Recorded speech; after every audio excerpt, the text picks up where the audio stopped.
Puji Tuhan, salam sejahtera Bapak Ibu, Saudara-saudari keluarga GPDI El Shaddai Magelang dimanapun berada. Rise up, mari kita bangkit, bergerak dan berdampak supaya kehidupan kita boleh menjadi berkat dimanapun kita berada. Hari ini kita akan merenungkan satu bagian nasihat-nasihat dari Amsal pasal yang keempat.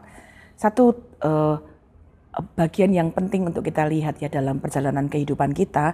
Amsal 4 ini berisi tentang nasihat bagaimana kita memilih jalan dalam kehidupan kita. Ya, ada bagian-bagian yang kita lihat dan sangat menarik untuk kita belajar. Amsal pasal 4 ini secara spesifik mengajak kita melihat ada dua bagian jalan ya yang kita bisa lihat ayat 11 dan ayat 12. Demikian saya bacakan. Aku mengajarkan jalan hikmat kepadamu, aku memimpin engkau di jalan yang lurus. Bila engkau berjalan, langkahmu tidak akan terhambat. Bila engkau berlari, engkau tidak akan tersandung. Ini satu catatan yang sangat menarik ya. Kita bisa memilih jalan yang disebut hikmat, jalan itu lurus sehingga langkah kita itu tidak terhambat. Kita tidak akan tersandung. Bahkan ayat yang ke-18 berkata demikian. Tetapi jalan orang benar itu seperti cahaya fajar yang kian bertambah terang sampai rembang tengah hari. Jadi ada jalan yang kemudian ketika itu ada hikmat di dalamnya, jalannya terang, langkah-langkahnya lurus. Ya firman Allah berkata itu akan membuat orang itu memperoleh jalan yang semakin hari semakin terang. Ya akan ada kemajuan, ada hal-hal yang baik yang semakin terlihat. Dan sama seperti tema kita, dampaknya akan semakin baik. Nah sebaliknya ayat 14 dan 15 justru juga memberikan kita ada jalan yang lain. Janganlah menempuh jalan orang fasik dan janganlah mengikuti jalan orang jahat.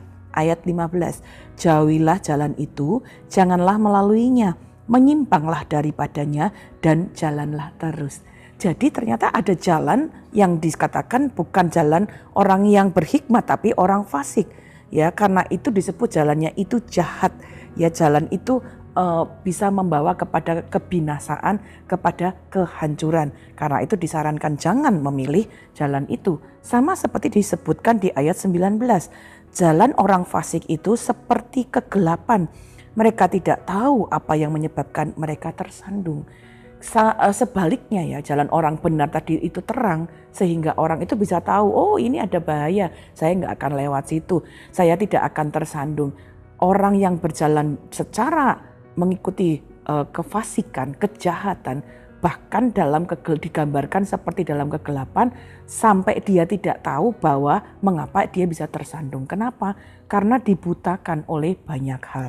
Nah, jadi hari ini kita melihat bagaimana ada nasihat untuk kita dapat memilih jalan yang baik. Nah tentunya saya percaya setiap kita ingin mengalami jalan-jalan yang membahagiakan dalam hidup kita dan memilih jalan di dalam hikmat. Nah hari ini mari kita lihat di akhir dari nasihat Amsal 4 ini ada langkah-langkah ya yang menarik yang kita dapat belajar ya. Nah karena ini kita akan merenungkan renungan ini dengan tema langkah hikmat. Apa yang kita bisa belajar dari langkah hikmat? Ayat 24 berkata begini, buanglah mulut serong daripadamu dan jauhkanlah bibir yang dolak-dalik daripadamu. Langkah yang pertama yang kita bisa belajar sebagai nasihat adalah buanglah mulut serong. Mulut serong itu punya artian berbohong atau berdusta. Firman Tuhan mengajar kepada kita kalau mau kita ada di jalan yang membawa kita kepada hikmat, jalan yang lurus, jalan yang baik, jalan yang terang, jalan yang membawa kita kepada kebahagiaan. Langkah kita adalah jaga perkataan kita, jaga mulut kita dari kebohongan. Artinya mari kita belajar berlatih untuk berbicara dengan jujur. Kenapa? Ketika berbohong, firman Tuhan berkata begini, Yohanes 8 ayat 44 menjelaskan iblis itu adalah bapa dari pendusta. Jadi waktu kita suka berdusta, kita suka berbohong, ya kita tidak mengatakan kebenaran dengan sebenarnya, kita sedang berhubungan dengan iblis. Kita sedang menaruh hidup kita untuk jalan di dalam jalan kegelapan. Keluaran 20 ayat 16 secara spesifik mengatakan jangan mengucapkan saksi dusta tentang sesama kita. Mari kita belajar ternyata berbohong itu bukan hanya tentang diri kita sendiri. Ya kita mungkin belum melakukan sesuatu, tapi waktu ditanya kita berkata, oh ya sudah saya lakukan, padahal belum. Ya ada banyak orang yang tanpa sadar seringkali menganggap bahwa tidak mengatakan kebenaran itu sesuatu yang biasa. Oh itu nggak apa-apa, itu toh nggak akan berakibat apa-apa. Tapi ternyata langkah ini menjadi langkah yang penting. Kalau kita mau langkah kita menjadi langkah yang terang. Hati-hati dengan apa yang kita katakan. Sama seperti Amsal 18 ayat 21 nanti kita akan belajar hidup dan mati dikuasai lidah. Jadi langkah yang pertama mari kita belajar membuang ya perkataan-perkataan yang tidak jujur, ya perkataan-perkataan yang berbohong, baik di dalam kehidupan kita sehari-hari ataupun dalam bisnis kita. Ya waktu kita berusaha dengan orang, waktu kita berelasi dengan orang yang lain, ya kita belajar berkata jujur, berkata apa adanya, ya berkata dengan minta hikmat Tuhan supaya perkataan-perkataan kita adalah perkataan-perkataan yang benar. Itu langkah hikmat yang pertama. Ayat 25 berkata demikian, biarlah matamu memandang terus ke depan dan tatapan matamu tetap ke muka. Nah, ada yang kita bisa belajar dari ini adalah langkah kita. Waktu kita melangkah itu harus fokus ya. Jadi kalau kita berjalan, Bapak Ibu mungkin bisa membayangkan ya orang yang kalau ada jalan kemudian jalannya itu satu ya, dia akan fokus jalan ke depan.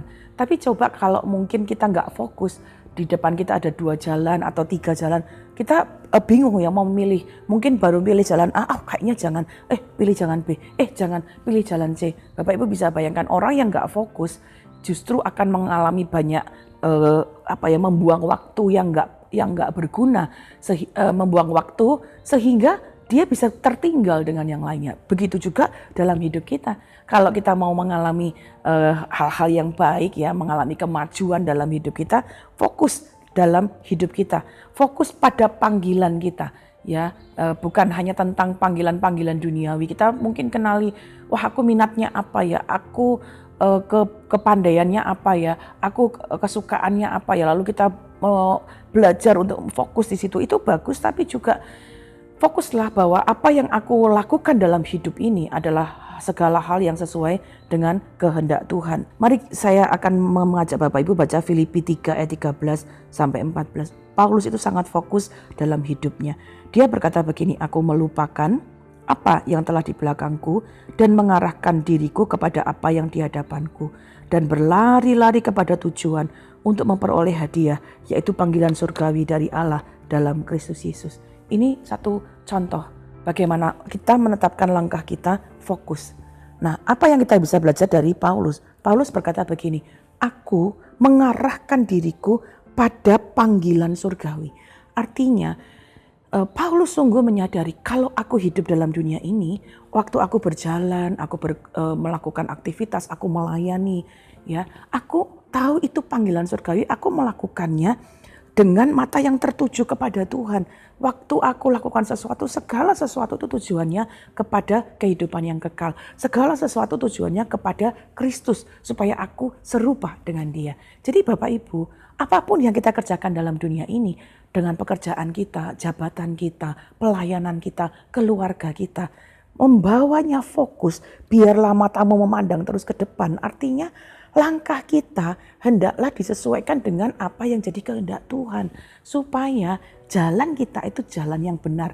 Jalan kita adalah jalan yang mencapai sesuatu yang mendapatkan kemajuan. Oleh karena itu, ayat 26 adalah menjadi bagian yang masih berkaitan. Karena ayat 26 berkata begini, tempuhlah jalan yang rata dan hendaklah tetap segala jalanmu. Dalam bahasa Indonesia sehari-hari dikatakan demikian, pikirlah baik-baik sebelum berbuat, maka engkau akan berhasil dalam segala usahamu. Waktu kita tahu hidupku ini adalah hidup untuk Kristus. Aku sekarang ada Kristus, aku ada Kristus di dalamku. Firman Allah berkata, ayo pikir baik-baik. Sebelum kita berkata, kita ingat, oh iya ya aku anak Tuhan. Perkataanku, kalau aku berkata yang tidak benar, kalau aku berkata yang kasar, aku berkata yang tidak baik, itu sesuai dengan Tuhan gak ya? Sama dengan Tuhan gak ya? Tidak sama, jangan dikatakan. Waktu aku akan bertindak seperti ini sesuai dengan Tuhan nggak ya? Sesuai dengan firman Tuhan nggak ya? Kira-kira Yesus juga akan melakukan hal yang sama nggak? Kalau Yesus tidak lakukan itu, jangan lakukan itu. Tapi ketika kita belajar, Yesus mengasihi, oh ya aku belajar untuk mengasihi. Jadi pikir segala sesuatu yang sebelum kita berbuat. Pikir langkah kita itu dengan serius. Maka firman Tuhan berkata, jalan kita akan lurus dan aman. Bapak Ibu, banyak hari-hari ini orang hidup tanpa memikirkan hidupnya itu dengan serius. Oleh sebab itu banyak orang itu hidupnya menghabiskan waktunya dari hiburan satu ke hiburan yang lain. Ya ini bukan berbicara tentang hanya banyak orang yang mungkin kita lihat anak-anak sekarang atau anak-anak orang-orang besar kecanduan dengan media sosial. Tapi kita dapat melihat banyak orang menghabiskan waktunya untuk sesuatu yang bahkan tidak memberikan kegunaan ya secara baik dalam kehidupannya. Banyak orang yang menghabiskan waktu untuk melihat HP, bermain games, melihat hiburan, mengecek kegiatan orang lain mungkin lewat FB, lewat Instagram dan lainnya. Sehingga waktunya habis. Ya, mari kita belajar untuk hidup memikirkan dengan serius langkah-langkah kita. Oh, saya harus apa ya? Bagaimana saya mengembangkan keluarga saya? Bagaimana saya melatih anak-anak saya? Bagaimana saya mengembangkan kapasitas hidup saya? Bagaimana saya meningkatkan rohani saya? Itu adalah bagian-bagian di mana kita memikirkan hidup kita dengan baik. Jadi kita tidak membiarkan diri kita dikendalikan oleh keadaan, tapi kita ya dapat menjadi orang-orang yang menggunakan hidup kita, waktu kita memikirkan dengan baik. Jadi kita meminta hikmat Tuhan supaya kita tidak mengalami bencana karena kebodohan kita. Dan ayat ini dikatakan ayat 27, jangan menyimpang ke kanan atau ke kiri, jauhkanlah kakimu dari kejahatan. Langkah kita, kalau kita adalah langkah yang hikmat, jangan menyimpang ke kanan, jangan menyimpang ke kiri. Saat kita mengerti kehendak Tuhan, kita bisa fokus sehingga langkah kita itu tidak menyimpang ya. Kalau jalan Tuhan itu jalan lurus, kita justru menyimpang. Nah, orang yang menyimpang apakah bisa kembali ke jalan lurus? Bisa, tetapi dia kehilangan waktunya karena ada harga yang harus dibayar untuk kembali ke jalan yang lurus. Jadi jangan buang waktu dengan melangkah keliru atau melangkah menyimpang berkali-kali supaya kita tidak kehabisan waktu, tapi kita bisa justru mencapai kemajuan-kemajuan semakin terang di dalam Tuhan. Kiranya hari ini nasihat dari Amsal menjadi bagian hidup kita. Jaga perkataan kita, izinkan pikiran kita berpikir sesuai dengan firman Tuhan. Jadi mari terus baca firman Tuhan. Izinkan Tuhan memimpin hidup kita supaya langkah-langkah kita menjadi langkah yang penuh hikmat sesuai dengan kehendak Tuhan. Terima kasih Bapak Ibu Saudara telah mengikuti Renungan 79. Kiranya ini dapat menjadi berkat bagi kita semua. Bapak Ibu dapat menghubungi 081327420088 apabila membutuhkan dukungan doa atau ingin membagikan kesaksian. Ya kiranya itu dapat saling berdampak satu dengan yang lain. Mari kita berdoa. Bapa, kami mengucap syukur untuk nasihat firman-Mu. Tolong kami untuk langkah-langkah kami adalah langkah-langkah yang benar dari perkataan kami, dari pikiran kami, dari perbuatan kami.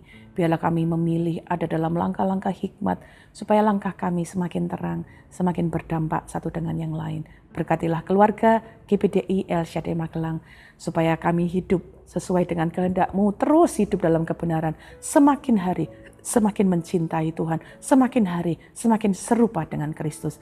Hidup kami boleh memuliakan nama-Mu. Terima kasih Bapa yang baik. Kiranya seluruh keluarga GPDI El Shaddai Magelang selalu suka dekat pada Allah. Kiranya kami menaruh tempat perlindungan pada Tuhan Allah, supaya kami dapat menceritakan segala pekerjaan Allah. Terima kasih Bapa, mengucap syukur. Di dalam nama Tuhan Yesus Kristus kami berdoa. Haleluya. Amin.